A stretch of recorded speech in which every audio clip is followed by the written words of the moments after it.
I studied English and music at university, and before that I studied music technology as a BTEC and also an AS level English language course.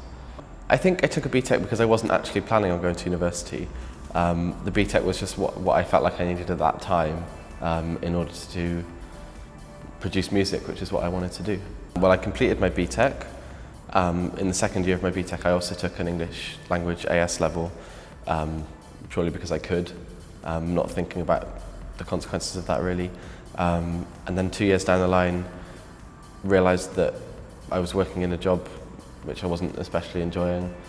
And although the BTEC had come in useful in terms of me pursuing my hobbies, it could also get me into university, and that was probably a better use of my time than what I was doing. I didn't find it that difficult because I knew that I really wanted to do it. But I would say that actually that's one way in which the BTEC helped, in that people who've gone through traditional A-levels, I think it's something closer to school where you've got the teachers will pretty much guide you through the curriculum, and then they'll teach you everything you need to know in the curriculum, and then you'll have the test on what you've just learnt. And I think a BTEC is slightly closer to a university degree in that respect, where actually you can go off and learn about whatever you want and then come back and show us what you've got. I did A-levels in politics, biology, physics and product design or 3D technology, and then my foundation was just in general art and design, and I focused on 3D spatial design. I'd say the foundation was quite a lot like uni. It was quite a good middle ground.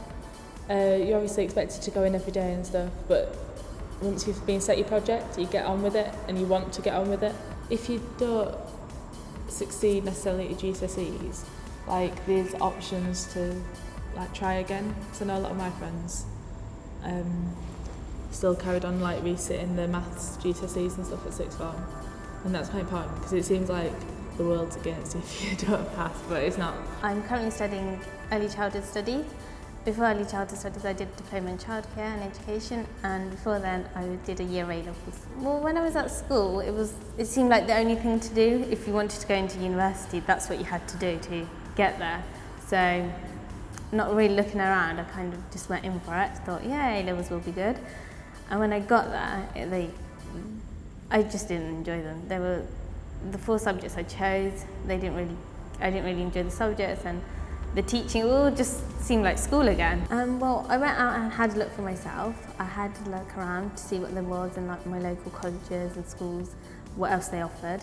And when I found the diploma, because I always knew I wanted to work with children, I found one that was in childcare, and it just seemed perfect because it was equivalent to A-levels. My name's Adam. I'm studying a degree in events and festival management. Previous to that, I worked in a firm of accountants for 4 years, studying an apprenticeship in AAT, which is Association of Accountant Technicians.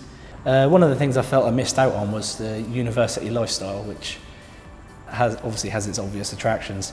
I think moving away and studying at university gives you a lot of life experience, which an apprenticeship obviously doesn't give you because you generally stay at home. I'm currently studying history at university, and I did A-levels in biology, Spanish, history and English literature. For me it was always A-levels because I'm not very good with my hands, I'm not very good at making things, and I wasn't quite ready to be in a working environment yet, not properly anyway, and there were things in the subjects I did that I just wanted to learn more about them. Yeah, I did panic about money and about having this great chunk of debt when I came out, and having to budget myself and not having someone sort of shopping for me and paying for it. And I also worried whether I'd completely fit in at university, whether it was because I committed myself to a 3-year course and I wasn't 100% sure at the time, is this really what I want to do? But I took the plunge, and the money thing, it's still tricky sometimes to get my budget just on, but it works out. You should think about university at year 11 rather than it being something you think about once you've already made your college choices. I think there needs to be a bit of joined up thinking there. I did go through a phase of thinking, oh, it's just going to be too expensive, I don't know if there's any point. But my parents made me see that, you've got to go to university kind of thing. It doesn't matter how much it's going to cost you because you know, it'll help you in the long run. It's easy to be put off of university for financial reasons, especially now with higher fees. But I don't think that should affect someone's decision as to whether they go to university. I think there's a lot more to it than that, and if you really are keen to go to university and you know you want to go, it might not be the right decision for everyone, but if you're sure you want to go to university, then there's ways of making it happen, and I don't think anyone should be put off